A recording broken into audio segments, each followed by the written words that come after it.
निगलम में फिर से आपका एक बार स्वागत है। 31 जनवरी 2021 को सीटेट पेपर 2 साइंस यानी विज्ञान में जो प्रश्न पूछे गए हैं उसका आज हम हल देखेंगे। ये हल जो है यानी जो आंसर की है वो हिंदी क्लब के द्वारा दिया जा रहा है यानी ऑफिशियल नहीं है। ये जो सीरीज हम इस्तेमाल कर रहे हैं ये एन सीरीज है। अगर आपका एन सीरीज होगा तो जो प्रश्न संख्या 61 पे होगा, जो ऑप्शन जिस तरीके से 61 का दिया होगा सेम मिलेगा। लेकिन अगर आपका ये सीरीज नहीं है, अलग सीरीज है, तो यही क्वेश्चन आपको किसी अन्य नंबर पे मिल सकता है यानी 61 नंबर क्वेश्चन आपको 70, 71, 72 पे मिल सकता है और आपका ऑप्शन भी इधर उधर मिलेगा। तो ध्यान से मिलाइएगा। इसके साथ ही आपको बताते चले कि जो प्रश्न का हल कर रहे हैं यानी साइंस जो विषय है इसका हल कर रहे हैं, इसको नोट्स में भी हिंदी क्लब का जो नोट्स है उसमें भी देखेंगे कि इसका उत्तर दिया गया है या नहीं दिया गया है। चलिए स्टार्ट करते हैं 61 नंबर क्वेश्चन से। यहीं से साइंस आपका स्टार्ट होता है। प्रश्न क्या पूछा गया है, तो अपने कमरे में फर्श पर रखे किसी विशाल बॉक्स को सरकाने के लिए रेशमा को निम्नलिखित बलों में से किससे अधिक बल लगाना चाहिए। तो इसका करेक्ट आंसर होना चाहिए आपका ऑप्शन नंबर 4 स्थैतिक घर्षण। इसे देखेंगे तो आपको मिल जाएगा क्लास 8 में आपका लेसन नंबर 12, नोट्स का पेज नंबर है 54। चलिए देखते हैं एक बार। ये नोट्स है, नोट्स का ये 54 नंबर आपका पेज है, देख भी सकते हैं। यहां पे स्थैतिक घर्षण के बारे में लिखा है, किसी रुकी हुई वस्तु को विराम से गति प्रारंभ करने की स्थिति में घर्षण पर पार पाने के लिए वस्तु पर लगाए जाने वाला बल स्थैतिक घर्षण की माप होती है। आगे बढ़ते हैं यहां पे, लेकिन इसको थोड़ा सा सर्पी घर्षण वगैरह के साथ इंक्लूड करना चाहिए। मतलब इस तरीके से प्रश्न पूछा जाता है बार बार। चलिए आगे बढ़ते हैं 62 नंबर क्वेश्चन। निम्नलिखित में से सही कथन की पहचान कीजिए। इसमें कौन सा सही कथन है यह आपको बताना है। तो इसको देखेंगे तो आपको क्लास 8 का lesson number 13 page number, notes का पेज नंबर 56 पे आपको मिल जाएगा। इसको करेक्ट आंसर हो जाएगा आपका ऑप्शन नंबर 2, ध्वनि जो होती है निर्वात में गमन नहीं कर सकती। चलिए इसे भी देखते हैं। 56 नंबर आपका पेज है क्लास 8 में ही, ये है आपका 56 नंबर पेज। और इसमें आप बढ़ेंगे आगे, यहां पे आपको मिल जाएगा आयाम है निर्वात। ध्वनि की निर्वात में संचरित नहीं हो सकती। ध्वनि जो है निर्वात में संचरित नहीं हो सकती। बाकी सब आप पढ़ लीजिए, आपको पता चल जाएगा कि निर्वात में आवाज आपको सुनाई नहीं देती है क्योंकि उसमें वो गमन नहीं करता है। तो इसका करेक्ट आंसर हो जाएगा आपका ऑप्शन नंबर 2। इसमें देखा जाए तो और भी ऑप्शन जो बच रहे हैं उसके बारे में भी चर्चा हो सकता है। जैसे में ऑप्शन नंबर 1 क्यों गलत है, यानी ये सही कथन चूजना है, को ये पता चलना चाहिए क्यों गलत है। सबके बारे में तो नहीं बता सकते, लेकिन एक आपको हिंट्स दे देते हैं कि गलत कैसे है ये। इसे कैसे देखेंगे। ध्वनि की प्रबलता का निर्धारण कंपन की आवृत्ति द्वारा किया जाता है, कि ये आपको नोट्स में निश्चित मिल जाएगा। ये पढ़ लीजिए, लाइन याद कर लीजिए। ध्वनि की प्रबलता के बारे में चर्चा है और आवृत्ति के बारे में ये लिखा गया है। तो इसे देखेंगे। चलिए देखते हैं नोट्स में। और नोट्स में यहां पे देखिए, यहां पे जब चलिएगा हमने निर्वात देखा था, अब यहीं पे नीचे में जब हम चल रहे हैं तो यहां पे आवृत्ति के बारे में भी लिखा गया, आयाम के बारे में भी लिखा गया। ध्वनि की जो, थोड़ा सा नीचे करते हैं, ध्वनि की जो प्रबलता है इसके आयाम पर निर्भर करती है। प्रबलता किस पे निर्भर करती है? आयाम पे निर्भर करती है। पहले लाइन में ही लिखा गया। अगर आवृत्ति की चर्चा की जाए, जो आवृत्ति उन्होंने इस्तेमाल किया गया, तो आवृत्ति ध्वनि की इस पे निर्भर करती है, तारत्व को निर्धारित करती है। और इन्होंने क्या डाला था वो आपने देखा होगा। आगे बढ़ते अगले क्वेश्चन को देखते हैं कि अगला क्वेश्चन कौन सा है। अगला क्वेश्चन है आपका 63 नंबर क्वेश्चन। नीचे दिया गया कौन सा समुच्चय ऐसे द्रवों को समाविष्ट करता है जो विद्युत के हीन चालक है। सबसे पहले आपको जानना चाहिए हीन चालक क्या होते हैं। तो इसके लिए आपको जो इससे संबंधित पाठ है क्लास 8 का लेसन नंबर 14 उसे पढ़ना चाहिए। चलिए हम देख भी लेते हैं। इसका करेक्ट आंसर आपको बताते चले कि इसका करेक्ट आंसर होगा ऑप्शन नंबर 2, शैम्पू, वनस्पति तेल, आसुत जल। आसुत जल के बारे में स्पष्ट तरीके से, बहुत ही अच्छे तरीके से लिखा गया है। टोटी का जल वगैरह के बारे में भी लिखा गया है, नींबू का रस वगैरह के बारे में भी लिखा गया है। तो इसे देख के ये दोनों कट जाएगा आपका, और जो बच जाएगा आंसर वो हो जाएगा आपका ऑप्शन नंबर 2, शैम्पू, वनस्पति तेल और आसुत जल। चलिए पेज नंबर 60 पे चल के देखते हैं क्या कुछ लिखा गया है। पेज नंबर 60 क्लास 8 है और 58 ये हो गया आपका 59। यहां पे चलेंगे तो ऊपर में ही लिखा है सुचालक तथा हीन चालक। तो इसके बारे में भी आगे में पढ़ सकते हैं हम लोग। लवण के बारे में भी चर्चा है। और ये रहा आपके आसुत जल के बारे में, जहां पे स्पष्ट तरीके से लिखा गया है कि विद्युत का चालन नहीं करता है। विद्युत का क्या करता है? ये चालन नहीं करता है। लेकिन जब आप नलों, हैंडपंपों और कुओं के बारे में चर्चा करेंगे। तो ये विद्युत का क्या होता है, सुचालक होता है। को देख के आप काट सकते हैं और इस पाठ को अगर पढ़े होते तो निश्चित ही ये आपको मार्क्स मिला होगा।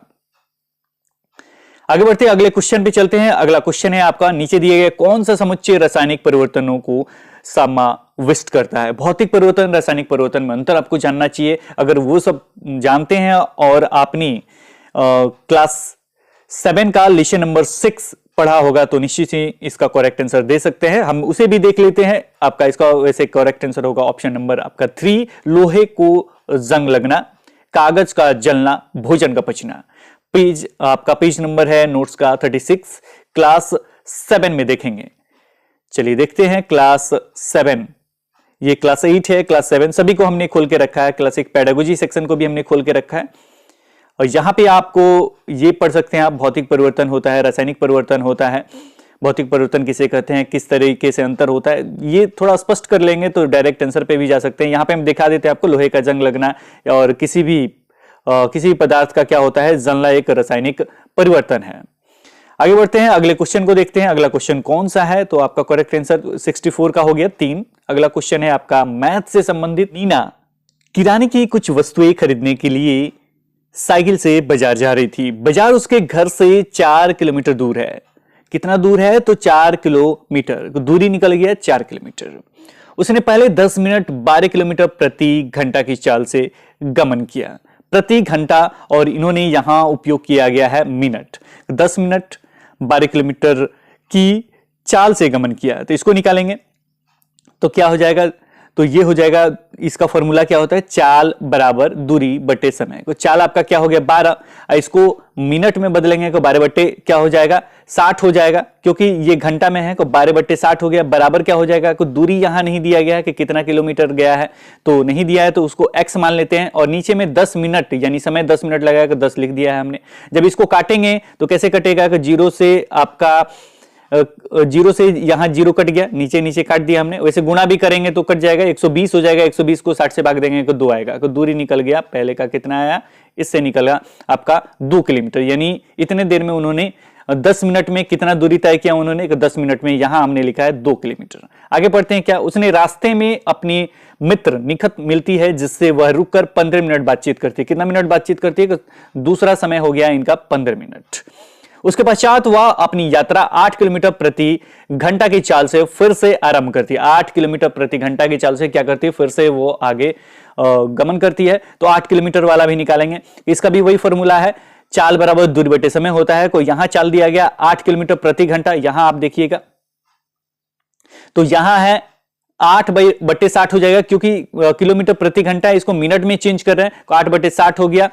दूसरा है आपका कि वो यहां पे 2 किलोमीटर की दूरी तय हो गया, तो 2 ही किलोमीटर बचा, क्योंकि टोटल दूरी कितना है 4 किलोमीटर। तो 4 माइनस 2 हो जाएगा, तो ये कितना आएगा, बराबर 2। तो 2 किलोमीटर की यहां दूरी मुझे प्राप्त है, लेकिन समय उन्होंने नहीं बताया कि कितना समय वहां पे लगा है, यानी कितना उन्होंने समय लिया है ये नहीं बताया गया है। तो उसको हम x मान लेते हैं। तो यहां 2 लिखा हमने, x लिखा, 8 बटे 60 है, तो इसको गुणा करेंगे तो कितना आ जाएगा आपका, को ये नीचे में x है, याद रखिएगा नीचे में x है, वो कटेगा को ये कट रहा है आपका, इसको काटिएगा तो आपका 2 चौका, देखिए इधर से काटा है हमने, 2 चौका 8, आप 15 चौका 60, 2 चौका इधर 8 काटा है हमने और 4 से फिर 60 काटा है, तो ये हो गया 15, यानी 1/15 बराबर 1/x। यहां देखिए 1/15 बराबर 1/x। तो और इसको लिखेंगे x बराबर क्या हो जाएगा, को 15 हो जाएगा। को तीसरा उन्होंने जो समय लिया वो 15 लिया, किलोमीटर कितना हो गया 4 हो गया। तो इसको सबको जोड़िए, सबको जोड़िएगा तो कितना हो गया 15 15 30 30 10 40, कितना हुआ 40। को जानते हैं कि चाल बराबर क्या होता है, चाल बराबर होता है दूरी बटे समय, दूरी बटे समय। और औसत चाल बराबर क्या होता है, तो औसत चाल बराबर होता है कुल दूरी बटे कुल समय। तो यहां पे औसत चाल निकालने के लिए कहा गया है, औसत चाल बराबर हो जाएगा कुल दूरी। तो कुल दूरी कितना हो गया 4 किलोमीटर, यहां हमने लिखा है 4 किलोमीटर। और कुल समय कितना हो गया, तो ये 40 मिनट, ये हो गया 40 मिनट। तो मिनट को घंटा में बदलेंगे तो ऊपर में क्या हो जाएगा 60 से गुणा हो जाएगा। 60 से गुणा करेंगे तो काटेंगे इसको, कितना बार में जाएगा, तो ये हो गया आपका, 0 से 0 कट गया, 4 से 4 कट गया, बराबर 6 किलोमीटर प्रति घंटा। तो वही मेरा आंसर होगा 6 किलोमीटर प्रति घंटा, यानी ऑप्शन नंबर आपका 4। एक बार बना के प्रैक्टिस कीजिएगा, थोड़ा सा डिफिकल्टी यहाँ पे किया गया है लेकिन निश्चित ही बन जाएगा। कोई बड़ा सा सवाल नहीं है और कोई बहुत बड़ा आपका फॉर्मूला नहीं लगाना है। और चाल, दूरी बटे समय, जो ये हमने फॉर्मूला लिया है, ये आपके बुक में भी है साइंस के। आगे बढ़ते हैं, अगला जो क्वेश्चन है वो है आपका 66 नंबर क्वेश्चन। ये पूछा गया है, लवण और जल के मिश्रण को पृथक करने की प्रक्रिया में निम्नलिखित में से कौन सा सहायक नहीं है? वो आपका हो सकता है निस्तारण। निस्तारण है। वैसे दो तो आप जानते हैं, आचमन और उबालना तो होगा है। निस्यंदन में थोड़ा सा बहुत सारे अभ्यर्थियों को कंफ्यूजन है, लेकिन मेरे ख्याल से आपका निस्तारण ही उत्तर होना चाहिए। इसे भी देखेंगे तो आपको मिल जाएगा आपका क्लास 6 में नोट्स का आपका पेज नंबर है 9, लेसन नंबर 5 में इस सब के बारे में चर्चा किया गया है। अगला जो क्वेश्चन है ये है आपका, नीचे दिए गए प्रकाश के कौन से गुणधर्मों का उपयोग छाया बनाने की प्रघटना की व्याख्या के लिए किया जा सकता है? इसमें देखा जाए तो ऑप्शन है आपके 4 में से आपका 2 ही होगा, और वो है आपका प्रकाश सरल रेखा में गमन करता है, प्रकाश अपारदर्शी वस्तुओं से नहीं गुजरता। इसे भी देखेंगे तो आपको नोट्स में मिल जाएगा। तो नोट्स का पेज नंबर है आपका 19, क्लास 6 में ये बताया गया है। तो इसका करेक्ट आंसर हो गया डी और ए, यानी ऑप्शन नंबर 3। इसे ध्यान से पढ़िएगा, जो 2 ऑप्शन है, प्रकाश उच्च चाल से गमन करता है, ये छाया से संबंधित नहीं है। प्रकाश 7 वर्णों से बना हुआ है, ये भी आपके छाया से संबंधित नहीं है। आपको मैं पेज नंबर दिखाई देता हूं, पेज नंबर 19 है। तो क्लास 6 में हम एक बार पेज नंबर देख ही लेते हैं, क्योंकि आपको थोड़ा सा डाउट हो रहा होगा कि कहीं ये आंसर नहीं है। ये पेज नंबर 19 देखेंगे, हमें 19 पे मिल जाएगा। कितना पेज नंबर चल रहा है? 6 चल रहा है। 19 पे हम देख लेते हैं, क्योंकि थोड़ा सा आप लोगों को लग रहा होगा कि रंग वगैरह का चर्चा क्यों नहीं है। 14, 15, 16, 17, 18, 19 में हम यहां देखेंगे। देखिए, अपारदर्शी वस्तुएं, इसे पढ़िएगा। ऊपर में भी और जो पॉइंट दिया गया तो उसके बारे में दिखा भी देते हैं उसको। ये देखिएगा, प्रकाश जो है सरल रेखा में गमन करता है, ठीक है। दीप्त पिंड के बारे में लिखा गया है तब। इसके बाद यहां पढ़िएगा तो यहां पे मिल जाएगा, छाया को देखने के लिए हमें कोई प्रकाश स्रोत या प्रकाश के पथ में कोई अपारदर्शी वस्तु चाहिए। प्रकाश स्रोत चाहिए, यानी वही सरल रेखा में जो प्रकाश जाता है वो चाहिए, तथा उसके पथ में कोई अपारदर्शी वस्तु चाहिए, यानी ये चाहिए। इसके अतिरिक्त तो उन्होंने लिखा है कि जाने ये क्या करती, नहीं देती है। जब प्रकाश में ये सारे होते हैं तो छाया बनती है। अपारदर्शी वस्तुओं के रंगों को बदलने से, देखिए यहां रंग के बदलने से उसे कोई फर्क नहीं पड़ता, वहां रंग नहीं बदलता, इसलिए वो नहीं होगा। आगे बढ़ते हैं, आगे अगले क्वेश्चन पे। ये है आपका चिकनी मिट्टी से संबंधित। निम्नलिखित में से कहीं सही कथन को पहचानिए। तो इसमें सही कथन को पहचानना है, इसका करेक्ट आंसर होगा आपका 3 नंबर। यहां पे क्या है कि चिकनी मृदा में महीन कणों का अनुपात दोमट मिट्टी की अपेक्षाकृत उच्चतर होता है। यह भी आपको मिल जाएगा क्लास 7 में, और लेसन नंबर 9, पेज नंबर 55। चलिए हम एक बार 55 पेज नंबर क्लास 7 का देख लेते हैं कि क्या कुछ लिखा गया है। क्लास 7 में देखेंगे, क्लास 7 ये है, और पेज नंबर हमें जाना है कितना नंबर पे? 55। चलिए 55 नंबर पेज पे चलेंगे, वहां देख लेते हैं कि इसका उत्तर दिया भी गया है या नहीं दिया गया है। तो यहां पे आपका ये है आपका चिकनी मिट्टी। देखिए, बारीक यानी सूक्ष्म कणों का अनुपात अपेक्षाकृत अधिक होता है। जब इसमें देखिएगा तो इसका क्या होता है, लगभग समान होता है, और इसमें गांध वगैरह मिला होता है, और भी चीजें यहां लिखा गया है। बालू के बारे में भी चर्चा है। इस देखिए अगला ये जो है बोली मृदा के बारे में भी चर्चा है। तो ध्यान से पढ़िएगा, मृदा के प्रकार में ये सारी चीज स्पष्ट तरीके से बताए गए हैं। बड़ों कणों का अनुपात क्या होता है? अधिक होता है। तो देख के केवल टिक करना था। अगर आपने पढ़ा होगा इस नोट्स को, निश्चित ही टिक कर सकते हैं। तो इसका करेक्ट आंसर हो गया ऑप्शन नंबर आपका 3। आगे बढ़ते हैं, अगला जो क्वेश्चन है वो है, विटामिन एक्स की हीनता के कारण मसूड़ों से रुधिर बहने लगता है। यह विटामिन खनिज वाई के अवशोषण के लिए आवश्यक है, तथा एक्स भोजन जेड में पाया जाता है। एक्स वाई और जेड को पहचानिए। एक्स वाई जेड को पहचानना है, लेकिन आपके बुक में केवल जो एक्स है उसके बारे में दिया गया है। तो देखिए, एक्स में क्या है? विटामिन सी दिया गया है, और किसी में भी विटामिन सी का प्रयोग नहीं किया है। जबकि हम जानते हैं कि ये मसूड़ों का रुधिर बहने वाला को कहते हैं, स्कर्वी कहते हैं, और ये आपके बुक में भी है, आप चलेंगे नोट्स के पेज नंबर 6 क्लास 6 में तो आपको मिल जाएगा। लेसन नंबर 2 है। चलिए चलते हैं क्लास 6 में, पेज नंबर 6 है शायद, चलिए दोबारा हम देख लेते हैं, एक बार 6 देख लेते हैं। लेसन 2 6, ये आपका संतुलित आहार है। यहां पे देखिए, यहां पे स्पष्ट तरीके से लिखा गया है मसूड़ों से खून निकलना किसके कमी से होता है, विटामिन सी। ये आप पढ़े होंगे तो आपको मिल सकता है। चलिए आगे बढ़ते हैं, अगला क्वेश्चन देखते हैं। ये 69 नंबर आपको क्वेश्चन क्लियर होगा, 1 नंबर आपका आंसर होगा, ये आंसर होगा। चलिए आगे बढ़ते हैं, अगला क्वेश्चन है आपका 70 नंबर। निम्नलिखित कथन में से कौन सा विज्ञान की प्रकृति का सबसे अच्छा वर्णन करता है, ये आपको बताना है। सबसे अच्छा वर्णन क्या करता है? मेरे ख्याल से जो ये होगा करेक्ट आंसर होगा आपका ऑप्शन नंबर 1 होना चाहिए, विज्ञान प्रकृति में सामाजिक है। चलिए देखते हैं पेडागोजी सेक्शन में भी, आप खुद स्पष्ट हो जाइएगा। वैसे इसको पढ़ने के लिए तो आपको समय चाहिए, लेकिन हम थोड़ा सा दिखा देते हैं कि क्या कुछ लिखा गया है।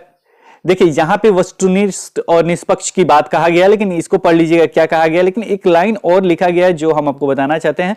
अंततः विज्ञान सामाजिक परिघटना है। विज्ञान जो है एक सामाजिक परिघटना है, इसके कारण में भी इसका उत्तर ये हो सकता है। वैसे इतना सारा पढ़ना पड़ेगा तब आपको निष्कर्ष निकालेगा, विज्ञान की प्रकृति के बारे में इतना सारा चीज लिखा गया है। लेकिन मुझे जहां तक लग रहा है कि इस लाइन के कारण, यानी विज्ञान अंततः विज्ञान एक सामाजिक परिघटना है, इसके कारण वो आंसर हो सकता है, क्योंकि ये प्रकृति में ही ये नोट्स है आपका। तो आप इसे देख सकते हैं, परिघटना का मतलब वही होता होगा, तो निश्चित ही ये करेक्ट आंसर होगा, विज्ञान प्रकृति में सामाजिक है। अगले क्वेश्चन की तरफ चलते हैं। अगला क्वेश्चन जो है आपका पेज नंबर 4 है, नोट्स में ही है। विज्ञान की पाठ्यचर्या में संज्ञानात्मक वैधता का अर्थ है, वो है शिक्षार्थियों के संज्ञानात्मक स्तर के अनुसार सामग्री का समायोजन। ये आपके उम्र से संबंधित होता है, बाकी सब देखिएगा कोई एज से संबंधित नहीं है, ये संज्ञानात्मक स्तर से संबंधित है। संज्ञानात्मक वैधता के बारे में भी आपको दिखा देते हैं। पेज नंबर 4 पे हम चलेंगे। पेज नंबर 4, पेज नंबर 4 आपका ये है आपका संज्ञानात्मक वैधता, सबके बारे में चर्चा है। यहाँ पे ये है प्रक्रिया शिक्षण उम्र के अनुपात में और उसकी समझ से बाहर की चीज नहीं हो, इसका मतलब वही हुआ। आप जाके उसे टिक कर सकते थे अगर अच्छे तरीके से समझे होंगे तो आपका करेक्ट आंसर 71 का 1 है। अगर इस तरह से किससे दिखाया जाए तो पेडागोजी सेक्शन बहुत लंबा है, एक एक चीज दिखाना थोड़ा मुश्किल हो जाएगा। एनसीईआरटी 2005 के अनुसार उच्च प्राथमिक स्तर के विज्ञान की पाठ्यचर्या में निम्नलिखित में से कौन सी अनुशंसित है? तो ये जो नोट्स है उसमें आपको ये 2 पॉइंट निश्चित ही मिलते हैं, और तीसरा आपका ये होना चाहिए, यानी डी नंबर होना चाहिए, क्योंकि ये देखिए यहाँ पे टॉट बाय थ्रो इस तरीके से, यानी किसी एक चीज को इंडिविजुअल इंडिकेट करने के कारण ये क्या हो जाता है, ऑप्शन गलत हो जाता है। और यहाँ पे डी नंबर है, अवधारणाओं के साथ नियम और सिद्धांतों को पेश करने की आवश्यकता है। और यहां देखा जाए तो ए आपका सही है, बी आपका सही है और आपका डी सही है। वैसे हमने नोट्स में जो देखा है ये आपको मुझे ये नियम और सिद्धांत मिला हुआ है, लेकिन पेश करने की आवश्यकता, पेश जो शब्द है ना वो उस तरीके से मुझे नहीं मिला। लेकिन देखिए क्या होता है। वैसे आपका इसका करेक्ट आंसर ABD होना चाहिए, यानी ऑप्शन नंबर आपका 2 होना चाहिए। 1 है आपका, ये लिखा गया रोजमर्रा के अनुभव की समझ बनाने से जोड़ा चाहिए और धारणाओं तक गतिविधियों प्रयोगों द्वारा पहुंचा जाना चाहिए। और चौथा, अवधारणाओं के साथ नियम सिद्धांतों को पेश जो शब्द है वो उससे थोड़ा सा हमको दिक्कत लग रहा है, लेकिन वैसे इसका करेक्ट आंसर ऑप्शन नंबर 2 होना चाहिए। A, B और D 72 का है। और इसके बाद है 73 नंबर। निम्नलिखित कथनों से पहचाने जो कि विज्ञान के बारे में सत्य है। विज्ञान के बारे में जो सत्य है, मुझे जहां तक लग रहा है इसका करेक्ट आंसर ऑप्शन नंबर 1 होना चाहिए। आपका सभी वैज्ञानिक विचारों को नियंत्रित प्रयोगों द्वारा खोजा और परखा जाता है, यानी 73 का 1 नंबर। यहां आप जब पेडागोजी सेक्शन में भी चलेंगे, जब ऊपर में ही प्रकृति जब पढ़ रहे थे तो प्रकृति में भी आपको मिल जाएगा पूरा चीज ये लिखा हुआ है।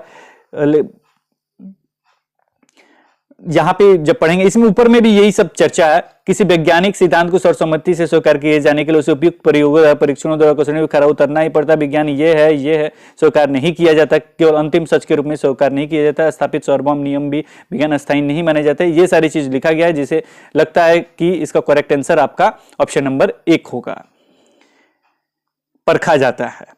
ठीक है, बाकी सब आप पढ़ लीजिएगा एक बार।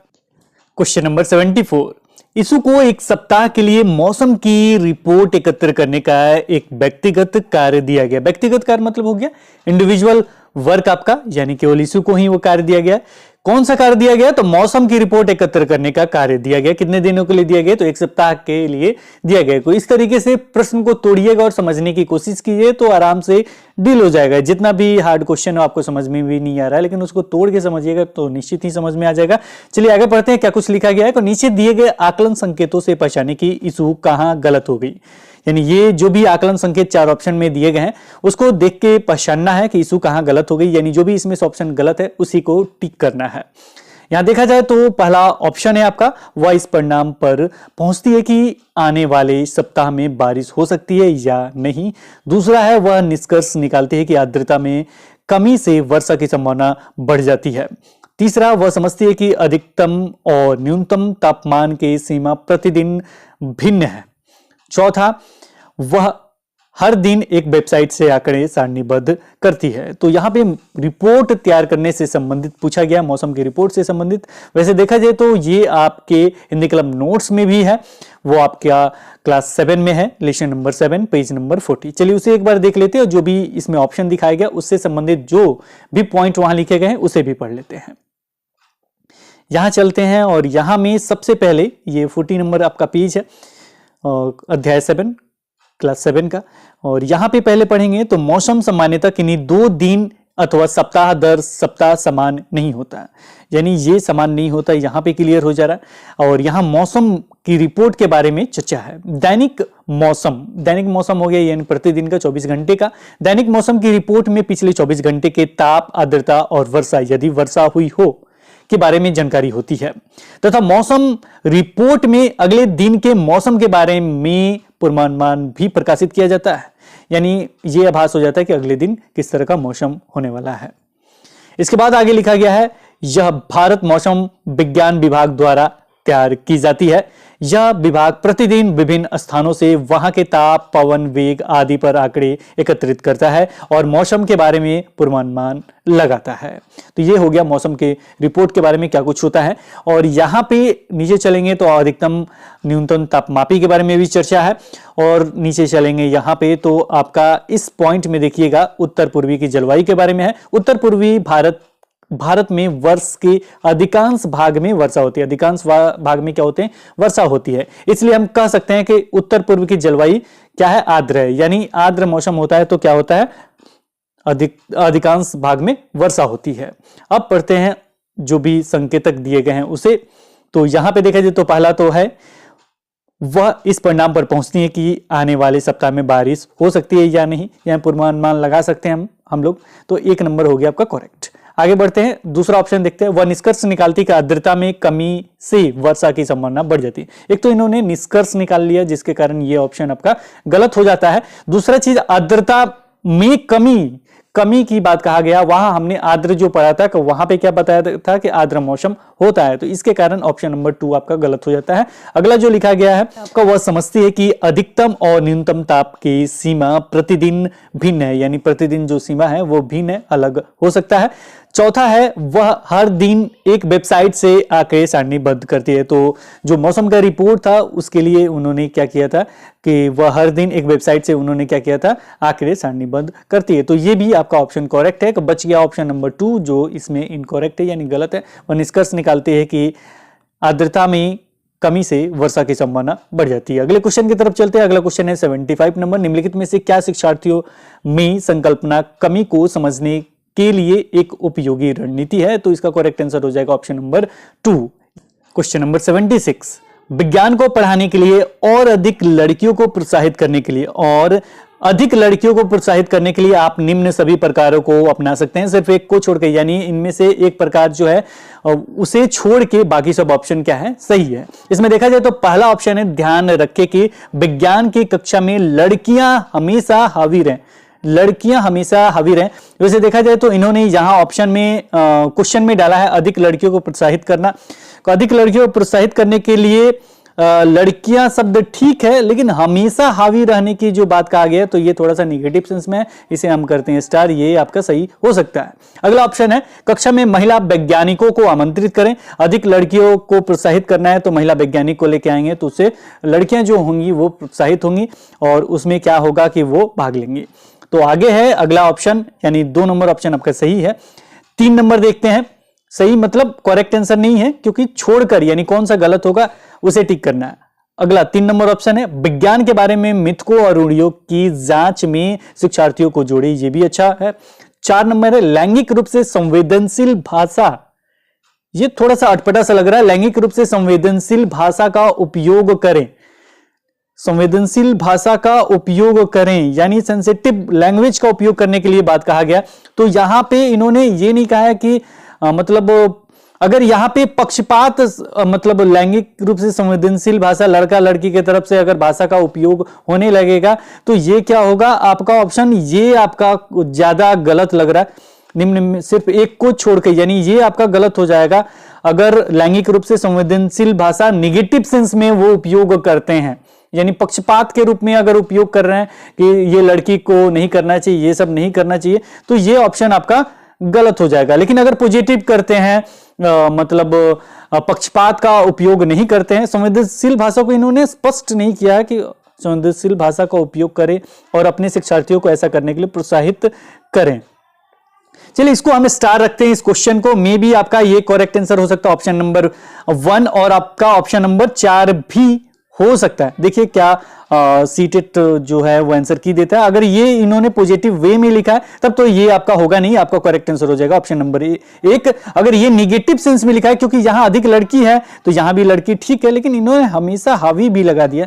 मैं भी देखिए बोर्ड क्या है इसका उत्तर देता है, आपको कौन सा उत्तर करेक्ट लगता है ये हमें कमेंट सेक्शन में जरूर बताइएगा। आगे बढ़ते हैं अगले क्वेश्चन की तरफ। अगला जो क्वेश्चन है वो है विज्ञान शिक्षक को और अधिक अपसारी प्रश्न पूछने चाहिए, क्योंकि अपसारी प्रश्न के बारे में बहुत बार चर्चा किया गया। अपसारी प्रश्न, अपसारी चिंतन के बारे में ये होता क्या है, तो अपसारी प्रश्न जो होते हैं उसके बहुत सारे उत्तर होते हैं, उसी को अपसारी प्रश्न होते हैं और ये हमेशा क्लासरूम में जरूर होना चाहिए क्योंकि बच्चे को ये सोच को दर्शाता है, बच्चे के सोच को ये दर्शाता है। यहां देख लेते ऑप्शन क्या क्या है। यह गहन सोच को प्रोत्साहित और विकसित करता है, बिल्कुल सही है, गहन सोच को प्रोत्साहित और विकसित करता है। यह शिक्षार्थियों को उत्तर सही करने में दिशा प्रदान करता है, बिल्कुल ये क्लोज वाला प्रश्न नहीं है, ये अपसारी है। ओपन इंडेड जो प्रश्न होते हैं उसे अपसारी प्रश्न कहते हैं। तो ये क्या हो जाएगा, बी नंबर आपका गलत हो जाएगा। सी है आपका यह सोचने की युक्तियों को विकसित करता है। यह सोचने की युक्तियों को क्या करता है, विकसित करता है। जी हाँ, यह सोचने की युक्तियों को विकसित करता है। जैसे हम आपसे पूछ दें कि जो अगर आप भारत के पीएम होते तो क्या करते हैं, अगर ये पृथ्वी गोल नहीं होती तो क्या होता, अगर पेड़ पौधे धरती पे नहीं होते तो क्या होता। इस तरह के प्रश्न जो हैं आपके अपसारी प्रश्न है, आपके ओपन इंडेड प्रश्न है।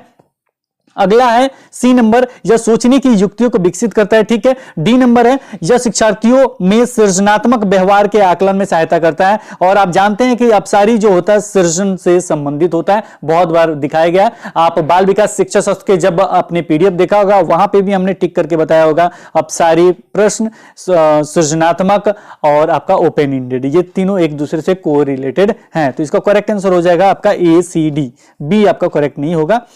आगे बढ़ते हैं अगले क्वेश्चन की तरफ। अगला क्वेश्चन है आपका कक्षा में प्रदर्शनों का उपयोग मुख्य रूप से शिक्षार्थियों को शामिल करता है। प्रदर्शनों, अब प्रदर्शन में मुख्य रूप से शामिल किसे करता है ये देखा जाए तो यहां पे आपका प्रदर्शन में दृश्य और श्रवण तो होगा और रहा गतिबोधक सीखना। गतिबोधक हो गया आपका वही उछलना कूदना वगैरह, गति, शारीरिक गति जो होता है वो चीज। तो मेरे ख्याल से प्रदर्शन में ये तीनों होना चाहिए प्रदर्शन। तो आपका करेक्ट आंसर हो जाएगा आपका 78 का 2। आगे बढ़ते हैं अगला क्वेश्चन है आपका 79 नंबर क्वेश्चन। घनत्व की अवधारणा के शिक्षण के लिए जांच उपागम का उपयोग करके अपनी विज्ञान कक्षा के लिए नियोजन का क्रम दे। नियोजन का ये क्रम देना किस अवधारणा के लिए, घनत्व की अवधारणा के शिक्षण के लिए जांच उपागम का उपयोग करके अपनी विज्ञान कक्षा के नियोजन का क्रम दें। वो क्रम देना है ABC 3 है, तीनों को बैठा देना है कि 1 पे कौन होगा, 2 पे कौन होगा, 3 पे कौन होगा। देखते हैं क्या क्या दिया गया। शिक्षार्थियों को तैरने और डूबने वाली वस्तुओं के बीच संबंध। जब भी संबंध आएगा तो ये संबंध निर्धारित करने का अवसर दे, कोलास्टी में होगा, क्योंकि ये लास्ट में रिजल्ट अब हमको पता चल जाएगा, संबंध पता चल गया यानी हमें रिजल्ट पता चल जाएगा। बी है शिक्षार्थियों को विभिन्न वस्तुओं के साथ टब में पानी के साथ खेलने का अवसर दें। मतलब टब में पानी विभिन्न वस्तुओं के साथ, ये आपका 1 नंबर हो सकता है। विभिन्न वस्तुओं के साथ टब में पानी के साथ खेलने का अवसर दें, यानी वो कुछ वस्तु दे देंगे और टब दे देंगे, टब में पानी के साथ, टब में पानी रहेगा उसके साथ वो खेलेगा। ठीक है, ये 1 नंबर हो सकता है आपका बी नंबर। सी नंबर देखते हैं क्या लिखा गया। शिक्षार्थियों को एक छोटी नाव डिजाइन करने के लिए कहें जो 1 किलोग्राम वजन ले जा सके। 1 किलोग्राम, छोटी नाव जो 1 किलोग्राम वजन में भी आपका यहां पे आपका करेक्ट आंसर आपका BCA हो सकता है, BCA। जहां यहां पे आपका करेक्ट आंसर BCA हो सकता है, लेकिन आपका CBA भी हो सकता है, क्योंकि 1 किलोग्राम वजन, थोड़ा सा ये आपका स्टार चला जाएगा। मेरे ख्याल से आपका BCA होना चाहिए। BCA इसलिए होना चाहिए क्योंकि वो खेलने का अवसर देगा, लेकिन फिर ये कहेंगे कि दोबारा कि आप नाव डिजाइन करो, और मान लीजिए नाव पहले डिजाइन कर लेता है वो, तो फिर खेलने का अवसर देंगे। वो विभिन्न वस्तुओं के साथ, विभिन्न वस्तु में नाव आएगा, तो ये, और वो भी 1 किलो वजन ले जाने वाला, तो ये थोड़ा सा डिफिकल्ट है। ये देखिए है क्या ये, अगर सीटेट इसे मानता है कि 1 किलोग्राम का वजन है, वो पहले वस्तु दे दे, टब दे दे, वो अपना तैराव वगैरह के देख ले, छोटे छोटे वस्तु रहेगा। अगर छोटे छोटे विभिन्न वस्तु के बारे में दिया गया होगा तो आपका 1 नंबर बी होगा। और इसके बाद देखेंगे कि छोटा छोटा वस्तु है और ये क्या हो रहा है, खेल रहे हैं कि वो तैर नहीं रहा है, तो अब वो इसमें एक बड़ा सा वजन ले जाने वाले, 1 किलोग्राम ले जाने वाले जहाज के बारे में, नाव के बारे में चर्चा किया है। एक नाव बनाइए, अब इसको तैरा के देखिए कि ये कैसे तैर रहा है। सारे वस्तु उसमें डाल दीजिए, 1 kg का वस्तु है तो उसे तैरा के दिखाइए। लेकिन छोटा सा टब भी है, तो थोड़ा सा ये मतलब अजीब तरीके से पूछा गया। चलिए ठीक है, वैसे हम इसका करेक्ट आंसर आपको BCA ही रखते हैं। आप कमेंट सेक्शन में बताइए कि इसका उत्तर क्या होना चाहिए। ये CBA भी हो सकता है, लेकिन 1 किलोग्राम वजन थोड़ा सा दिक्कत लग रहा है। चलिए आगे देखते हैं। 79 का आपका स्टार है, 2 स्टार हमने लगाया है। एक तो सेंसिटिव जो मैटर है वो ऊपर वाला, और दूसरा 79 का ये, लेकिन BCA मेरे ख्याल से होना चाहिए। आगे बढ़ते हैं। अगला जो क्वेश्चन है वो है आपका 80 नंबर। वाई कोई ऐसा पौधा है जिसमें क्लोरोफिल यानी हरित लवक नहीं होता। वाई क्या हो सकता है, किसमें हरित लवक नहीं होता, ये बताना है आपको। तो ये है आपका क्लास 7 में, और आपका नोट्स का जो पेज नंबर है वो 7 है, और लेशन कौन सा है, 1। तो चलिए क्लास 7 देखते हैं, और page number 7, class 7 Hindi club का नोट्स, और पेज नंबर है आपका 7। तो इसे करते हैं ऊपर, ये 3 7 8। तो ये है आपका, देखिए यहां पे दिया गया अमरबेल। अमरबेल के पादप में क्लोरोफिल नहीं पाया जाता। क्या नहीं पाया जाता, क्लोरोफिल नहीं पाया जाता। अब इसे देखेंगे ऑप्शन में ये क्या पूछ रहा है, तो क्लोरोफिल किसमें नहीं पाया जाता, केवल देखना था और टिक करना था। ये रहा अमरबेल, जिसे कसकूटा के नाम से भी जाना जाता है, अंग्रेजी में कसकूटा, हिंदी में अमरबेल। आगे बढ़ते हैं अगले क्वेश्चन की तरफ। अगला जो क्वेश्चन है वो है आपका, नीचे दिया गया कौन सा कथन, बाकी सबके बारे में भी बुक में है, देख सकते हैं उसे। नीचे दिया गया कौन सा कथन सही है, इसमें कौन सा कथन ये सही है, ये पूछा गया है। तो इसको अगर देखना है तो ये आपको मिल जाएगा क्लास 7 में, लेसन नंबर 2 पेज नंबर 16 पे। क्लास 7 में ही है, लेसन नंबर 2 है, पेज नंबर 16 है। तो यहां देख लेते हैं पेज नंबर आपका 16, 12 13 14 15 और ये 16, ये रहा 16। और इसे पढ़ लीजिए, ये आपका बृहदांत्र के बारे में लिखा गया। बृहदांत क्षुद्रांत की अपेक्षा चौड़ी और छोटी होती है, चौड़ी और छोटी होती है क्षुद्रांत की अपेक्षा। ये हम पढ़ लेते हैं, क्या चौथे नंबर ऑप्शन पे ये लिखा गया है, दांत क्षुद्रांत की अपेक्षा चौड़ी तथा छोटी होती है। ठीक वही लाइन लिखा गया है, और यहां पूछा गया कौन सा कथन सही है, वो केवल देखना था, टिक करना था। 81 का आपका 4 नंबर।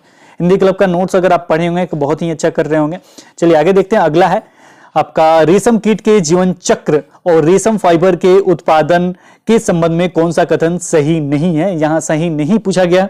तो देखा जाए तो यहां पे 2 ऑप्शन जो हैं वो एक दूसरे से कोरिलेटेड है। वो है पहला ऑप्शन, प्यूपा या कोशित विकसित होकर केटर पिलर बन जाता है, और दूसरा है आपका रेशम कीट के larva को केटर पिलर कहते हैं। यानी या तो 1 होगा नहीं तो 4 होगा। इसे हम नोट्स में देख लेते हैं कि कौन सा होगा। तो आपका क्लास 7 पेज नंबर 23 में आपको ये मिल जाएगा। क्लास 7 पेज नंबर 23 में हम चलते हैं, क्लास 7 ही है ये, और पेज नंबर 23 है। 19, 20, 21, 22 और 23, ये है आपका 23, और इसमें हम देखेंगे आपका रेशम जीवन चक्र यहां मिल गया।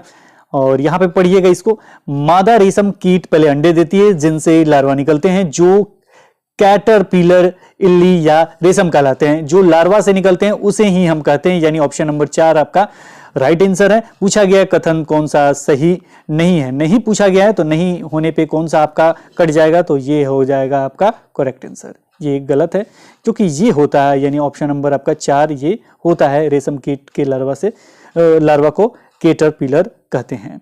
तो ये आपका क्वेश्चन 82 करेक्ट हो गया। इस तरीके से अगर आप पढ़े होंगे तो निश्चित ही बहुत ही अच्छे तरीके से आपने किया होगा। निम्नलिखित में से कौन सही मिलान का निरूपण करता है, तो ये सही मिलान आपको देखना है। तो इसमें देखा जाए तो आपका करेक्ट आंसर आपका ऑप्शन नंबर 1 है। सारे को दिखाना तो बहुत मुश्किल है, लेकिन एक चीज हम दिखा देते हैं, वो है आपका, देखिए इन चारों ऑप्शन में ना, यहां पे आप देखिएगा तो ऑप्शन ये जो है आपका, ये इसी में केवल 3 है। इसी में क्या है, डी का 3 है, यही हम आपको दिखा देते हैं, बाकी सब में 3 नहीं है। तो डी का 3 वाला ऑप्शन हम दिखा देते हैं। तो डी है आपका वक्ष की अस्थि और मेरुदंड को जोड़कर बक्से की रचना करते हैं। बक्से की रचना करते हैं कौन, पसली पिंजर। ये आपको क्लास 8 में मिल जाएगा। क्लास 8 है और नोट्स का पेज नंबर है 12। क्लास लेसन नंबर 8 है आपका, क्लास 6 है। क्लास 6 है आपका, लेसन नंबर 8 है, पेज 12 है। उसमें देख लेते हैं पसली पिंजर के बारे में क्या लिखा गया है। 12 पेज नंबर 12 क्लास 6 है। क्लास 6 हम देख लेते हैं, क्लास 6 है और पेज नंबर 12 है आपका। 12 नीचे जाना होगा, 8, 9, 10, 11, 12, 13। पसली पिंजर कहीं है, ये सारे के बारे में है लेकिन उतना हमको नहीं पढ़ना, हम एक ही आंसर बता देते, बाकी सब आप देखते रहिएगा। पसली पिंजर हम देखते हैं कि पसलियां विशेष रूप से मुड़ी हुई है। वे वक्ष की अस्थि तथा मेरुदंड से जुड़कर एक बक्से की रचना करती है। देखिए वही चीज लिखा गया, बक्से की रचना करती है, वहां पे भी वही लिखा गया, अस्थि एवं मेरुदंड से जुड़कर एक बक्से की रचना करती है। यहां पे भी देख लेते हैं वही लिखा गया है कि नहीं, वक्ष की अस्थि और मेरुदंड को जोड़कर बक्से की रचना करता है। सेम है, असली पिंजर उसे कहते हैं, पसली पिंजर उसे कहते हैं। यानी आपका इसका करेक्ट आंसर ऑप्शन नंबर 1 ही होगा, बाकी सब में 3 नहीं है।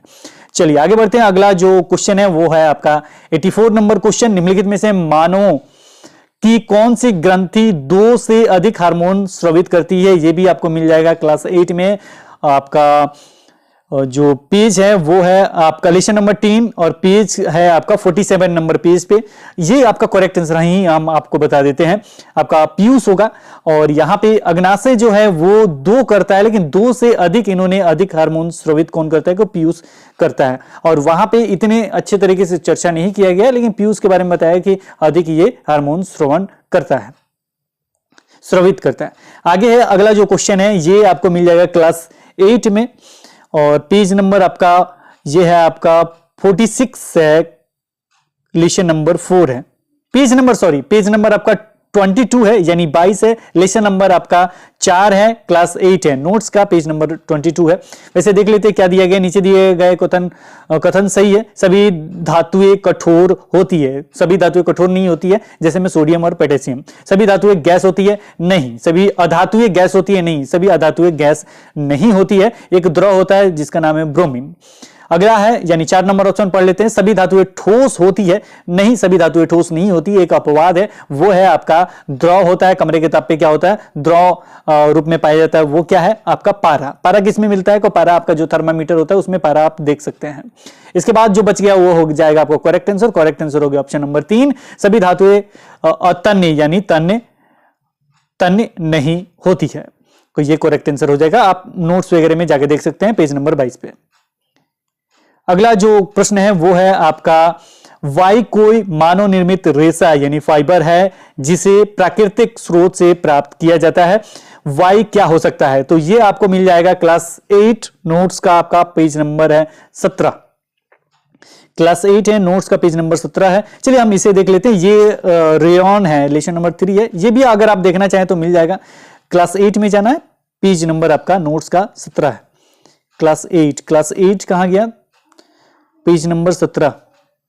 और 22 भी हम एक बार देख लेते हैं। आप कहेंगे कि सर कुछ चीजें नहीं दिखा रहे हैं, हो सकता है उसमें नहीं हो, तो ये हम चले जाते हैं 26 और धातु नाम से एक पूरा पाठ ही है, तो ये 23 हो गया। और ये सारे चीज आपके धातु का उपयोग क्या क्या होता है, सारे चीज का इसमें चर्चा है। क्षार, विस्थापन, अभिक्रिया, और इसी में आपका धातु देखिए अपवाद के रूप में क्या लिखा गया है, देखिए पढ़िएगा तो मिल जाए आपको। सोडियम और पोटेशियम धातु नरम होते हैं, चाकू से काटा जा सकता है। मरकरी एक ऐसा धातु है जो कमरे के ताप पर द्रवावस्था में पाया जाता है। तो ये सारी चीज की चर्चा है, तो ये मत समझिए कि ये हमने छोड़ दिया तो ये इसका मतलब ये नहीं है कि इसमें लिखा नहीं गया। हमें जो खोजना है वो हम देख लेते हैं। हमें खोजना था वो है आपका पेज नंबर से 12 था कि रेयॉन के बारे में। देखिए यहाँ आ गया रेयॉन, पढ़िए। रेशम कीट से प्राप्त किया जाता है, इसकी खोज चीन में हुई थी ये, और इसे लंबे समय तक कड़ी सुरक्षा में गोपनीय रखा गया। रेशे से प्राप्त कपड़ा बहुत महंगा होता है, परंतु इसकी सुंदर बुनावट ने प्रत्येक व्यक्ति को मोह लिया। 19वीं शताब्दी के अंतिम छोर पर वैज्ञानिकों को रेशम के समान गुण वाला रेशे प्राप्त करने में सफलता प्राप्त हुई। यह रेशा, यहां पढ़िए, यह रेशा रेयॉन अथवा कृत्रिम रेशम कहलाई। यद्यपि रेयॉन प्राकृतिक स्रोत कास्ट लुगदी, ये वो मानव निर्मित रेशा है। समझ में आ गया? बस वही आपको देखना था, टिक करना था। अगर आप पढ़े होंगे तो पता चल जाएगा, ये होगा करेक्ट आंसर रेयॉन। आगे बढ़ते हैं। अगला जो क्वेश्चन है ये आपका है, नीचे दिए गए तालिका का अध्ययन कीजिए। ये भी इसके बारे में चर्चा है, उसमें मान के बारे में चर्चा है। अवस्था तो जानते ही हैं, ठोस द्रव गैस होता है। ज्वलन ताप के बारे में भी चर्चा है। ये आपको क्लास 8 का हिंदी क्लब के नोट्स में पेज नंबर 30 पे मिल जाएगा। क्लास लेशन नंबर 6 है आपका। इसका करेक्ट आंसर हो जाएगा आपका सी क्यों होगा? क्योंकि जो उसमें मान है, जब आप नोट्स पढ़िएगा तो आदर्श जो ईंधन होता है, आदर्श ईंधन में देखा जाए, घरेलू ईंधन के बारे में पूछा गया तो आदर्श ईंधन के बारे में चर्चा है, तो वहां पे जो लिखा गया है वो लिखा गया उसमें मान में उच्च, यानी बुक में जो है हिंदी क्लब नोट्स में जो दिया गया है वो उसमें मान उच्च दिया गया है, लेकिन उसमें मान उच्च में आपका एक ही है। यहां देखिएगा उच्च है और ये ठोस है, जिसके कारण ये ऑप्शन आपका गलत हो जाएगा। तो उसमें मान क्या हो जाएगा? आपका मध्यम हो जाएगा। और ये किस फॉर्म में है? तो आपका अवस्था हो जाएगा गैस, और ये भी आपका मध्यम ही रहेगा, क्योंकि ज्वलन ताप आपका मध्यम नहीं रहेगा। ज्वलन ताप के बारे में पढ़ सकते हैं कि मतलब ज्वलन ताप होता क्या है, वो जितने टेम्परेचर पे वो उसमें आग पकड़ लेता है। अगर ज्यादा ऊंच रहेगा तो क्या होगा? आप कहीं इधर उधर ले भी नहीं जा सकते हैं, आदर्श ईंधन कहलाएगा भी नहीं, जैसे आप लेके गए तुरंत आग पकड़ लेगा। तो ये क्या हो जाएगा? मध्यम आपका रहना चाहिए। तो देखा जाए तो इसका करेक्ट आंसर आपका सी होगा। इसके बाद अगला है आपका, किसी विशिष्ट क्षेत्र में विशिष्ट रूप से पाई जाने वाली स्पीसीज को कहा जाता है, वो है विशेष क्षेत्रीय स्पीसीज। ये अगर आप कहेंगे तो दिखा सकते हैं। तो ये है आपका क्लास 8 लेसन नंबर 7 और नोट्स का 34। ये भी दोनों आपको मिल जाएगा। ये आपका 30 है और ये है आपका 34। चलिए एक बार देख लेते हैं। 30 34 30 और 34 23 34 पे देख लेते हैं। सारे का पढ़ाया गया 30 34। ये आपका 27 28 29 और 29 आग बुझाना। यहाँ पे आदर्श ईंधन के बारे में चर्चा होगा, अच्छा ईंधन के बारे में चर्चा है, इसे आप पढ़ सकते हैं, पढ़ लीजिएगा, ये समझ में आ जाएगा। और हमें 34 पे चलना है, बाकी सब इसी पे पूरा पाठ है, तो सारी चीज पढ़िएगा तो और स्पष्ट हो जाएगा। 34 पे हमें चलना है। ये है आपका 32, ये हो गया 33 और ये हो गया 34। 34 में हमें देखना है विशेष क्षेत्रीय स्पीसीज। इसको क्या कहते हैं? विशेष क्षेत्रीय। बाकी सब पढ़ लीजिएगा, वही लाइन इसमें सेम टू सेम लिखा गया है। ठीक है, क्लियर हो गया? तो इसका क्या हो गया? विशेष क्षेत्रीय स्पीसीज कहलाता है। 88 का आपका 2 हो गया। इसके बाद 89 पे चलते हैं। आपका 89 हो जाएगा, विद्युत एक्स धातु Y को उसके लवण विलयन से विस्थापित कर देती है, परंतु धातु Z को उसके लवण विलयन से विस्थापित करने योग्य नहीं है। इसमें सबसे ज्यादा अभिक्रियाशील धातु कौन सी है? तो यहां आपको क्लास 8 नोट्स का आपका पेज नंबर मेरे ख्याल से 23 है। हाँ, यस 23 है और लेसन नंबर 4 है। होता क्या है, को जो अभिक्रियाशील धातु होती है, जो सबसे ज्यादा अभिक्रियाशील धातु होती है, उसको कोई भी धातु रिप्लेस यानी विस्थापित नहीं कर पाता है, उसको हटा नहीं पाता है।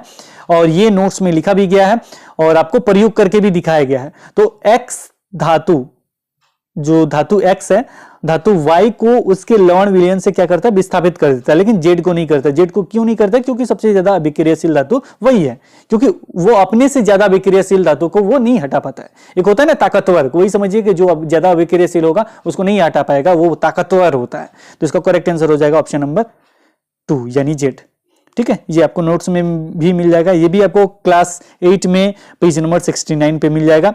19 नंबर क्वेश्चन, किसी बीम से प्रकाश किरणें किसी पृष्ठ पर गिरती है तथा पूर्णतः विसरित ढंग से परावर्तित हो जाती है। विसरित ढंग के बारे में ही चर्चा है, ज्यादा कुछ इसमें नहीं लिखा गया। विसरित ढंग से परावर्तित हो जाना क्या कहलाता है? यानी कोई ऐसा, देखिए जो समतल रहता है यानी एक तरह से बराबर रहेगा तो वहां पे रिफ्लेक्ट जैसे आता है वैसे ही बनता है, लेकिन एक होता है खुरदरा जगह।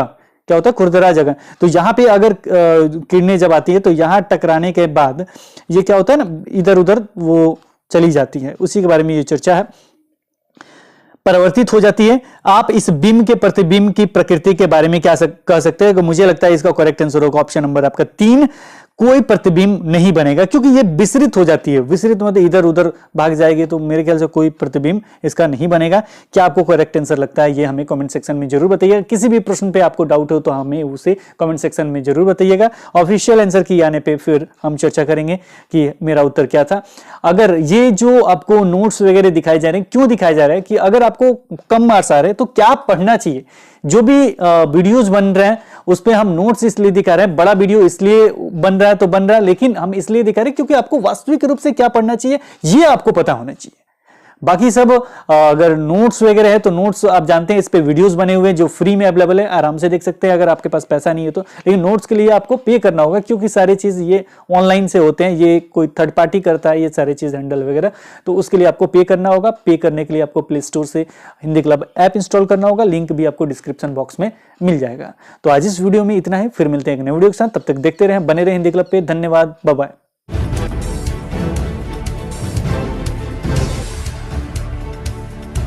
सब्सक्राइब कीजिए हिंदी क्लब को, दबाइए इस बेल आइकॉन को ताकि हमारा वीडियो आपको मिले सबसे पहले। शेयर करें अपने दोस्तों के साथ ताकि वो भी इसका लाभ उठा सके। ये सब बिल्कुल फ्री है।